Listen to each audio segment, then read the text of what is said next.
Good evening दोस्तों। पिछले class में हम लोगों ने पढ़ा था, आज उसके आगे हम पिछले क्लास में बात किए थे कि लॉर्ड कर्जन जो कि परीक्षाओं की दृष्टि से बहुत ही महत्वपूर्ण है, उसका अध्ययन हम करेंगे। तो लॉर्ड कर्जन से बहुत सारे प्रश्न पूछे जाते हैं। हमने महत्वपूर्ण प्रश्नों को यहाँ पे नोट कर लिया। अब इसके बारे में समझते हैं कि क्या क्या था। तो हम देख रहे हैं पहला पॉइंट, तो 1899 ईस्वी में भारतीय टंकर और पत्र मुद्रा अधिनियम लाया गया। इसके द्वारा 1899 में जैसे ये गद्दी पे बैठा तो भारतीय टंकर और पत्र मुद्रा अधिनियम लाया। इसमें अंग्रेजी स्वर्ण मुद्रा को भारतीय मुद्रा कानूनी रूप से घोषित कर दिया गया। तो किस अधिनियम के तहत अंग्रेजी स्वर्ण मुद्रा को भारतीय मुद्रा घोषित कर दिया गया कानूनी रूप से? तो हम याद रखेंगे भारतीय टंकर और पत्र मुद्रा अधिनियम 1899 ईस्वी में लॉर्ड कर्जन के द्वारा लाया गया। अब दूसरे पॉइंट पे आते हैं। तो 1899 ईस्वी में इसने कलकत्ता कारपोरेशन अधिनियम की घोषणा की। वास्तव में यदि बात करें तो ये अधिनियम लाया गया था लॉर्ड रिपन द्वारा, जो स्थानीय स्वशासन को बढ़ावा दिया गया था, उस पर आघात करने के लिए इसको लाया गया। क्योंकि उसमें होता क्या था कि निगम में जो लोग चुने जाते थे, रिपन ने यह व्यवस्था किया था कि ज्यादा से ज्यादा उस निगम में भारतीय लोग रहें, परंतु इस अधिनियम के तहत उसने वो कंडीशन समाप्त किया ताकि ज्यादा से ज्यादा निगम में अंग्रेजी चुने जा सके, अंग्रेजों के देश से संबंध रखने वाले लोग उसमें ज्यादा से ज्यादा जा सकें और नीतियों को प्रभावित करें, अंग्रेजों के अनुकूल बनाए। तो ये हो गया कलकत्ता कारपोरेशन अधिनियम क्या था। तो इसके बारे में हम समझें कि इससे निगम में अंग्रेजों को ज्यादा से ज्यादा एंट्री मिल सके, इसलिए अधिनियम लाया गया। जो स्थानीय स्वशासन जो रिपन द्वारा लाया गया था उस पे एक आघात था। तो याद रखेंगे, कभी कभी पूछ सकता है कि कौन सा अधिनियम स्थानीय स्वशासन पे आघात माना जाता है, तो उसको हम याद रखेंगे कलकत्ता कारपोरेशन अधिनियम किसके द्वारा लाया गया था? तो लॉर्ड कर्जन के द्वारा लाया गया था। अब हम आते हैं अगले पॉइंट पे। तो इसने कई आयोग का गठन किया। एक सुसंगठित ढंग से अंग्रेजों का शासन चलाने के लिए इसने कई आयोग का क्रम से लगातार स्थापना करता गया। उसी क्रम में हम देख रहे हैं कि 1901 ईस्वी में इसने सिंचाई आयोग और रेलवे आयोग की स्थापना किया। 1901 ईस्वी में सिंचाई आयोग का स्थापना किया और उसका अध्यक्ष बने स्कॉट मानक्रिफ और रेलवे आयोग के अध्यक्ष बने थॉमस रॉबर्टसन। ये परीक्षाओं में बहुत ही इंपॉर्टेंट है, इसलिए हम इसको याद रखते हुए आगे बढ़ेंगे कि 1901 ईस्वी में सिंचाई आयोग के जो स्थापना हुआ उसके अध्यक्ष थे स्कॉट मानक्रिफ और रेलवे आयोग का थॉमस रॉबर्टसन, रेलवे रॉबर्टसन, ऐसे याद रखेंगे। उसके बाद 1902 ईस्वी में भी दो आयोग बनाए गए, पुलिस आयोग और विश्वविद्यालय आयोग। तो 1902 में पुलिस आयोग का अध्यक्ष, जब पुलिस आयोग बना तो उसके अध्यक्ष बने एंड्रयू फ्रेजर और विश्वविद्यालय आयोग के अध्यक्ष बने थॉमस रेले। इस चीज को हम याद रखेंगे। तो एक बार फिर से देख ले, सिंचाई आयोग के स्कॉट मानक्रिफ, रेलवे आयोग के थॉमस रॉबर्टसन, पुलिस आयोग के एंड्रयू फ्रेजर और विश्वविद्यालय आयोग के थॉमस रेले।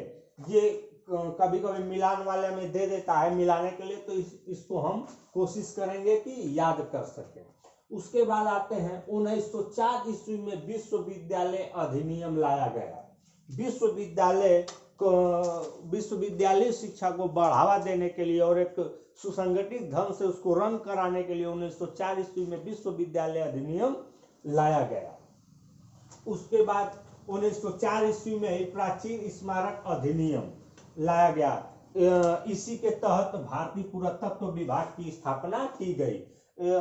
कर्जन द्वारा जो प्राचीन स्मारक है, भारत की जो प्राचीन स्मारक है, सबसे पहला वो जैसे कि कह सकते हैं अंग्रेज था कि उसने इससे अतीत में भी, चाहे अंग्रेज रहे हो चाहे जो भी रहे हो, प्राचीन स्मारकों पर ध्यान देने के लिए कोई भी एक सुसंगठित व्यवस्था नहीं थी। तो इसने प्राचीन स्मारकों की देख रेख करने के लिए प्राचीन स्मारक अधिनियम के तहत भारतीय पुरातत्व विभाग की स्थापना की। तो हम याद रखेंगे कि भारतीय पुरातत्व विभाग की स्थापना किसके कार्यकाल में हुई थी? तो लॉर्ड कर्जन के कार्यकाल में हुई थी, प्राचीन स्मारकों का देखभाल करने के लिए। उसके बाद हम आते हैं तो 1904 ईस्वी में इसमें सहकारी उधार समिति अधिनियम। अब ये क्या है? सहकारी उधार समिति अधिनियम। तो जो 1904 में इसके द्वारा सहकारी उधार समिति अधिनियम बनाया गया था, इसके तहत किसानों को उचित कर पे उधार दिया जाता था ताकि वो खेती करने में उनको कोई मुश्किल न आए, और जब फसल हो जाए तो वो उधार चुकता कर दें। तो उसके लिए कोई एक सुसंगठित व्यवस्था नहीं थी। उधार एक तरह से कह सकते हैं कि ठगों का प्रचलन था। तो उस चीज को समाप्त करने के लिए इसने सुसंगठित व्यवस्था लाया, सहकारी उधार समिति अधिनियम, जो किसानों के लिए बहुत ही फायदेमंद साबित हुआ। अब उसके बाद चलते हैं, कृषि बैंक खोले। इसने कृषि बैंक खोले। कृषि बैंक का तात्पर्य है कि जहां से हम कह सकते हैं किसानों के लेन देन के लिए इसने बैंक की स्थापना की, और कृषि इंस्पेक्टर जनरल नियुक्त किया। कृषि के क्षेत्र में भी जो इतना हम देख रहे हैं, इन सब कार्यों की विवेचना करने के लिए, देख रेख करने के लिए कृषि इंस्पेक्टर जनरल नियुक्त किए। हालांकि इस अधिनियम से पहले नियुक्त किया जा चुका था, क्योंकि सरकारी इंस्पेक्टर नियुक्त करने के 1901 ईस्वी में ये कार्य हुआ। बाद में करके सहकारी उधार समिति अधिनियम लाया गया। तो इतना डीप में तो नहीं पूछेगा, इसलिए एक ही याद रखने के लिए एक ही हम लाइन में इसको याद रखेंगे कि सहकारी उधार समिति अधिनियम 1904 ईस्वी, कृषि बैंक खोले कर्जन ने, और कृषि इंस्पेक्टर जनरल नियुक्त किया। उसके बाद हम आते हैं, गुप्तचर विभाग की स्थापना की। इसने एक अलग गुप्तचर विभाग तो पहले भी हुआ करता था, परंतु एक अलग और स्वतंत्र टाइप का गुप्तचर विभाग का स्थापना किया लॉर्ड कर्जन ने, और कलकत्ता में विक्टोरिया मेमोरियल हॉल का निर्माण कराया। ये सब क्वेश्चन इंपॉर्टेंट हैं, इनको हम याद करते हुए इन तथ्यों को आगे बढ़ेंगे। कलकत्ता में विक्टोरिया मेमोरियल हॉल का निर्माण किसने कराया? तो लॉर्ड कर्जन ने कराया। इसको हम याद रखेंगे। उसके बाद आते हैं बंगाल विभाजन। सबसे अगर लॉर्ड कर्जन से इंपॉर्टेंट तथ्य की यदि हम बात करें तो बंगाल विभाजन। तो बंगाल विभाजन की घोषणा कब हुई, उसके बाद सम्राट ने स्वीकृति कब दी, और कब इसको फाइनली विभाजित कर दिया गया, ये 3 तथ्य हमको याद रखना है। तो अक्सर परीक्षाओं में इस समय पूछ दे रहा है, तो इसको हम याद रखेंगे कि बंगाल विभाजन की घोषणा कब हुई। 19 जुलाई 1905 ईस्वी को ये घोषणा की गई कि बंगाल को विभाजित किया जाएगा, 19 जुलाई 1905 ईस्वी को। और सितंबर 1905 ईस्वी में सम्राट ने इसकी स्वीकृति दे दी कि विभाजन कर दिया जाए, और फाइनली 16 अक्टूबर 1905 ईस्वी को बंगाल को विभाजित कर दिया गया। पूर्वी बंगाल और असम प्रांत को एक तरफ रखा गया, और पश्चिम बंगाल को अलग रखा गया। पूर्वी बंगाल का उस समय लेफ्टिनेंट गवर्नर अगर चुना गया, किसकी बात कर सकते हैं, तो एंड्रयू फ्रेजर। तो पूर्वी बंगाल का लेफ्टिनेंट गवर्नर एंड्रयू फ्रेजर था, और पूर्वी बंगाल का मुख्यालय ढाका को बनाया गया।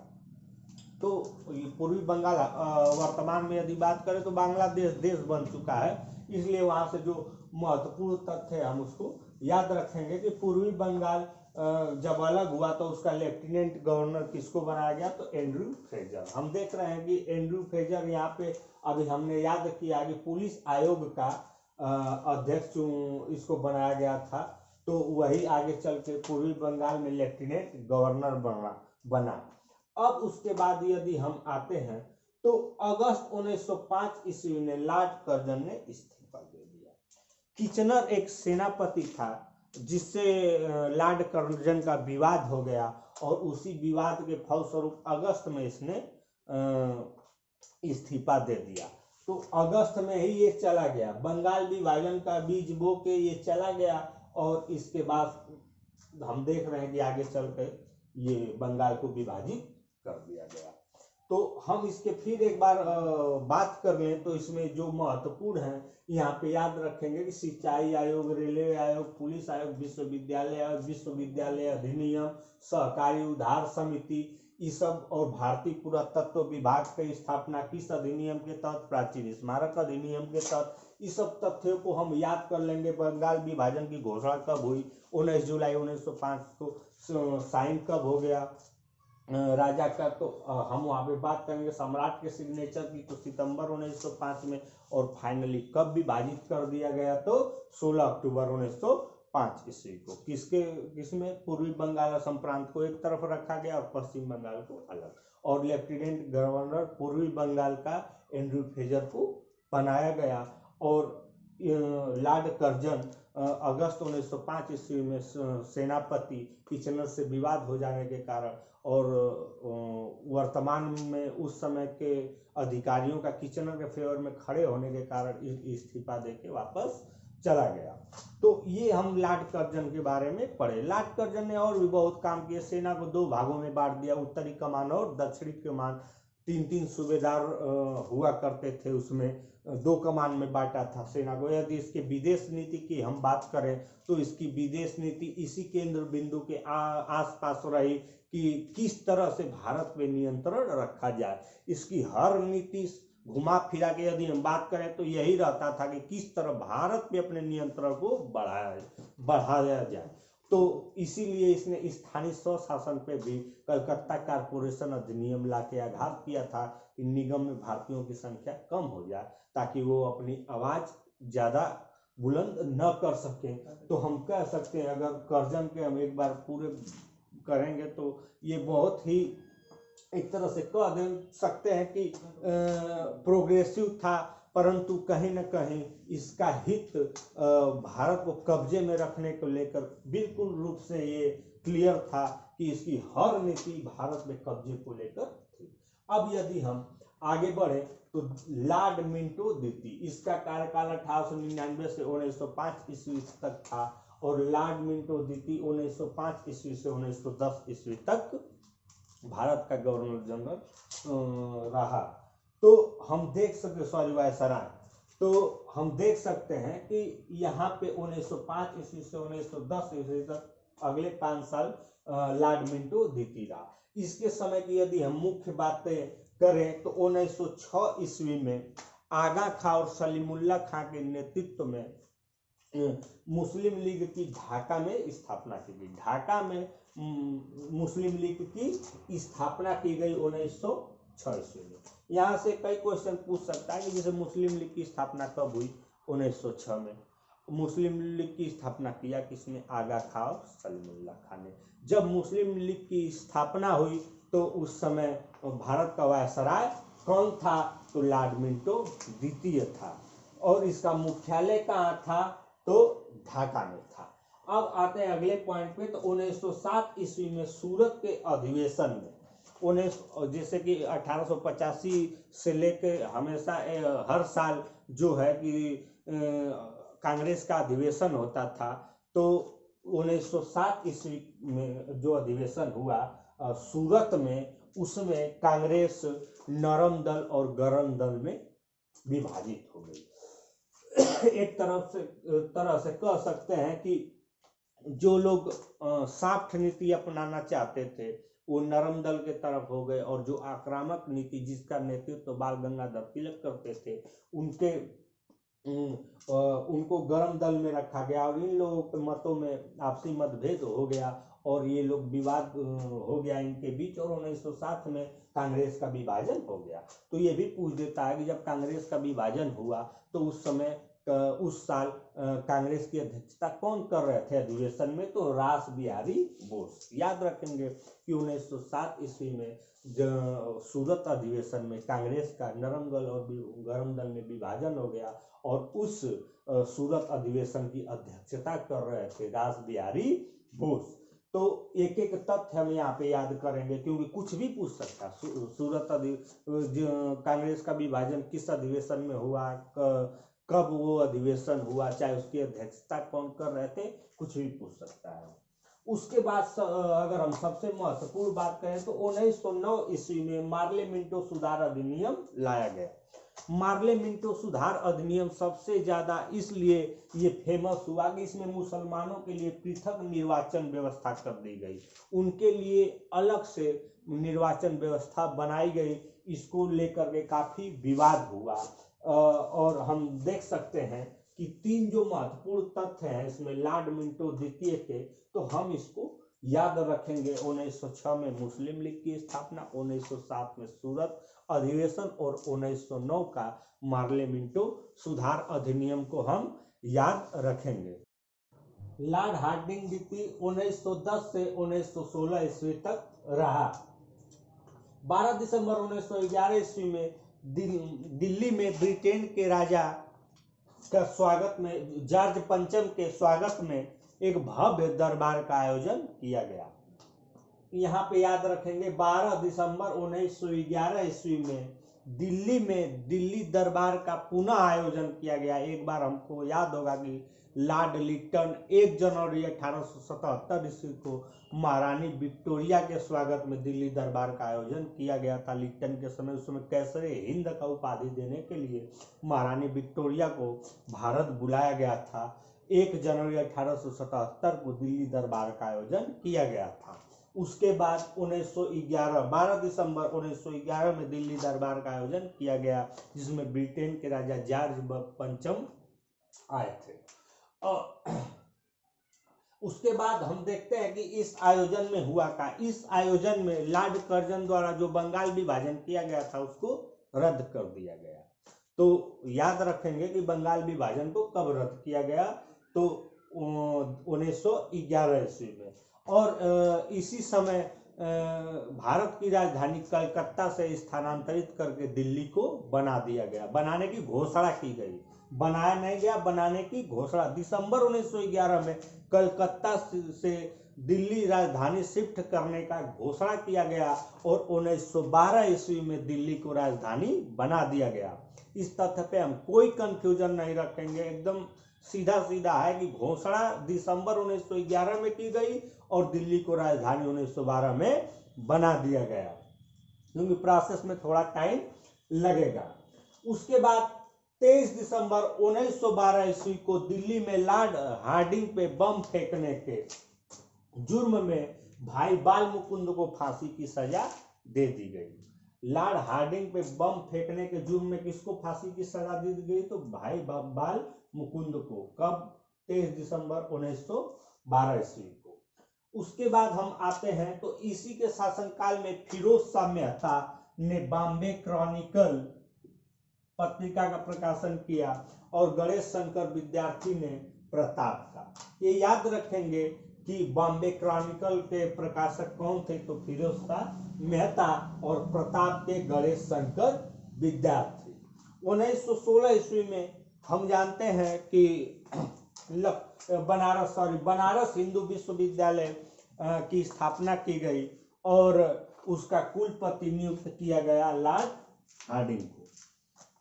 बनारस हिंदू विश्वविद्यालय का कुलपति किसे नियुक्त किया गया 1916 में? लॉर्ड हार्डिंग को। तो हम ये तथ्य याद रखेंगे कि लॉर्ड हार्डिंग के समय क्या क्या हुआ। दिल्ली दरबार का आयोजन हुआ दिसंबर 1911 ईस्वी में और उसमें बंगाल विभाजन को रद्द कर दिया गया और कलकत्ता से दिल्ली राजधानी को शिफ्ट करने की घोषणा की गई और 1912 में दिल्ली को राजधानी बना दिया गया। और हमने देखा कि बॉम्बे क्रॉनिकल और प्रताप नामक पत्रिका का प्रकाशन किया गया। बॉम्बे क्रॉनिकल को फिरोज शाह मेहता ने और गणेश शंकर विद्यार्थी ने प्रताप का प्रकाशन किया। ये सब हम याद रखेंगे। और लॉर्ड हार्डिंग पे बम फेंकने के जुर्म में भाई बाल मुकुंद को फांसी की सजा दी गई। अब इसके बाद हम आते हैं अगले वायसराय पे। लॉर्ड चेम्सफोर्ड का कार्यकाल 1916 ईस्वी से 1921 ईस्वी तक रहा और इसके कार्यकाल के दौरान महत्वपूर्ण तथ्य पे हम चर्चा करेंगे। तो हम देख रहे हैं कि कांग्रेस के लखनऊ अधिवेशन 1916 ईस्वी में कांग्रेस का एकीकरण हुआ एवं मुस्लिम लीग के साथ समझौता हुआ। 1907 ईस्वी में सूरत अधिवेशन में हमने पढ़ा कि नरम दल और गरम दल में कांग्रेस का विभाजन हो गया था, और ये विभाजन 1916 के लखनऊ अधिवेशन में समाप्त हो गया, एक हो गए, और मुस्लिम लीग भी उसके साथ भी समझौता करने में इस समय के नेता कामयाब रहे। उसके बाद हम देखेंगे तो 1916 ईस्वी में पूना में महिला विश्वविद्यालय की स्थापना की गई। 1916 की यदि हम बात करें तो हमने देखा कि 1916 ईस्वी में बनारस हिंदू विश्वविद्यालय का भी स्थापना हुआ था, और लॉर्ड हार्डिंग को उसका कुलपति नियुक्त किया गया था, और 1916 में पूना में महिला विश्वविद्यालय का स्थापना हुआ। उसके बाद अगले तथ्य पे हम आते हैं तो 1917 ईस्वी में शिक्षा के लिए सैंडलर आयोग का गठन किया गया। 1917 में सैंडलर आयोग किससे संबंधित है? तो शिक्षा से। कब आया? 1917 में। उस समय वायसराय कौन था? तो लॉर्ड चेम्सफोर्ड था। और हम अगर शिक्षा के क्षेत्र में आयोग की बात कर लें तो हम देखते हैं कि लॉर्ड विलियम बेंटिंग के समय, जब उसका कार्यकाल 1828 से 1835 ईस्वी तक था, तो लॉर्ड मैकाले आया था, अंग्रेजी शिक्षा को माध्यम बनाया था। उसके बाद डलहौजी के कार्यकाल में वुड डिस्पैच आया 1854 में। उसके बाद हमने देखा रिपन के कार्यकाल में हंटर आयोग आया शिक्षा के लिए, और 1917 ईस्वी में सैंडलर आयोग। तो इन आयोगों को हम याद रखेंगे किसके कार्यकाल में आए? Macaulay, Lord William Bentinck, Wood dispatch, Lord Dalhousie, Ripon में हंटर आयोग, उसके बाद ये सैंडलर आयोग 1917 में। तो इन आयोगों को हम याद रखते हुए आगे बढ़ेंगे। उसके बाद हम देख रहे हैं कि इसी के काल में 19 अप्रैल 1919 ईस्वी को जलियांवाला बाग अगर कहाँ है तो अमृतसर, वहाँ पे हत्याकांड हुआ था, और जनरल डायर ने बर्बरता पूर्वक इस बाग में लोगों पे गोलियां चलवा दी थी। और ये आगे हम लोग पढ़ेंगे, जब स्वतंत्रता आंदोलन पढ़ेंगे तो इस पे विधिवत चर्चा होगा। अभी बस हम इससे वायसराय और गवर्नर जनरल का जो मुख्य तथ्य है वो पढ़ रहे हैं, इनके बारे में हम विस्तृत रूप से पढ़ेंगे। तो 19 अप्रैल 1919 ईस्वी को जलियांवाला बाग, जो कि अमृतसर में है, वहां पे हत्याकांड हुआ, जनरल डायर द्वारा गोली चलवा दी गई।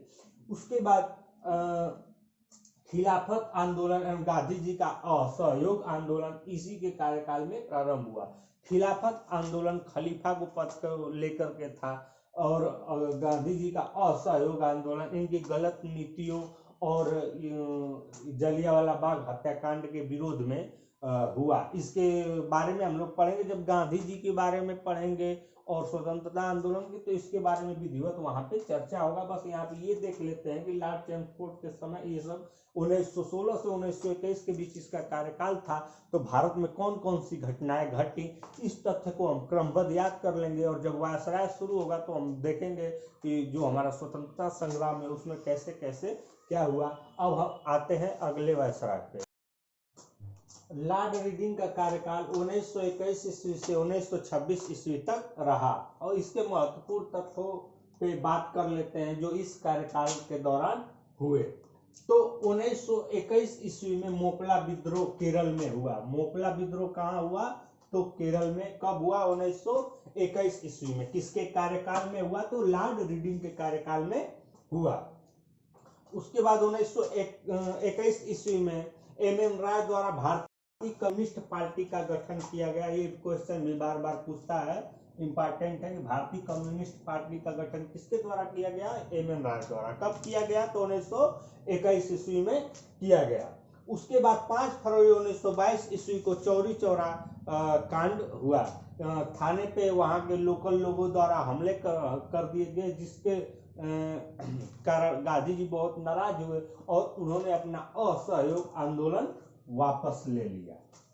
तो कभी कभी पूछ देता है कि गांधी जी के असहयोग आंदोलन वापस लेने का कारण क्या था? तो चौरी चौरा कांड, जो गोरखपुर जिले में, उत्तर प्रदेश के गोरखपुर जिले में पड़ता है। 5 फरवरी 1922 को घटित हुआ था चौरी चौरा कांड, और इससे नाराज होकर गांधी जी ने अपना असहयोग आंदोलन वापस ले लिया था। इससे बहुत लोग नाराज हुए थे, क्योंकि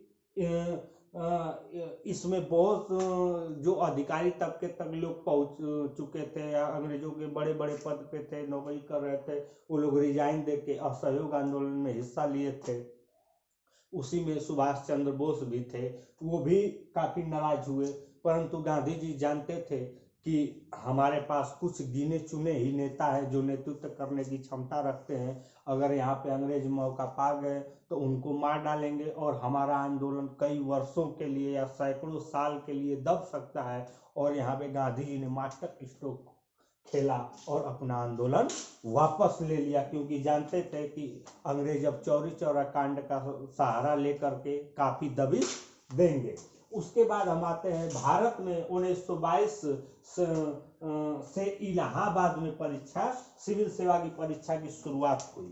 उससे पहले लंदन में परीक्षा होती थी। बस 1922 ईस्वी से इलाहाबाद में भी सिविल सेवा की परीक्षा होने लगी। हम सिविल सेवा की यदि बात करें तो शुरुआत करने वाला लॉर्ड कॉर्नवालिस था और इसमें परीक्षा और आयोग का गठन किया था लॉर्ड डलहौजी ने। उसने परीक्षा शुरू करवाई थी, लेकिन लंदन में होता था। और फिर भारत में ये परीक्षा 1922 से इलाहाबाद में आयोजित की जाने लगी। लंदन के बाद भारत में अगर कहाँ पे आयोजित की जाती थी तो इलाहाबाद में आयोजित की जाती थी।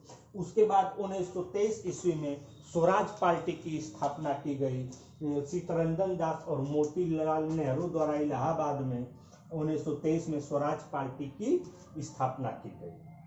और 1923 ईस्वी के चुनाव में इस दल को मध्य प्रांत और बंगाल में पूर्ण बहुमत मिला था। हालांकि ये उतना इंपॉर्टेंट तथ्य नहीं है, बस ये याद रखेंगे कि 1923 ईस्वी में स्वराज पार्टी की स्थापना चित्तरंजन दास और मोतीलाल नेहरू द्वारा की गई। इस पे हम लोग विस्तृत चर्चा बाद में करेंगे कि कैसे हुई और इन लोगों ने क्या भारतीय जनता को विश्वास दिलाया और ये अपना स्थापना किए। उसके बाद एक और महत्वपूर्ण तथ्य है कि 1924 ईस्वी में HRA, जिसका फुल फॉर्म है Hindustan Republican association, Hindustan Republican association 1924 ईस्वी में इसकी भारत के उस समय वर्तमान क्रांतिकारियों के द्वारा स्थापना की गई, क्योंकि गांधी जी ने असहयोग आंदोलन वापस ले लिया था और इनको एक मंच चाहिए था अपने हिसाब से कार्य करने का युवाओं को। तो उन्होंने इसकी स्थापना की थी 1924 ईस्वी में, जिसके मुख्य संस्थापक थे सचिंद्र नाथ सान्याल, राम प्रसाद बिस्मिल, योगेश चंद्र चटर्जी एवं चंद्रशेखर आजाद। इसमें मुख्य रूप से पूछता है कि स्थापना किसने की थी, तो सचिंद्र नाथ सान्याल ने की थी। हालांकि ये संस्थापक सदस्यों की बात करेंगे तो ये चारों लोग थे। उसके बाद अंग्रेजों ने HRA को दबाने के लिए बहुत कोशिश किया और 1927 ईस्वी में चारों लोग को फांसी की सजा दे दी। हालांकि चंद्रशेखर आजाद वहां से भागने में कामयाब हुए।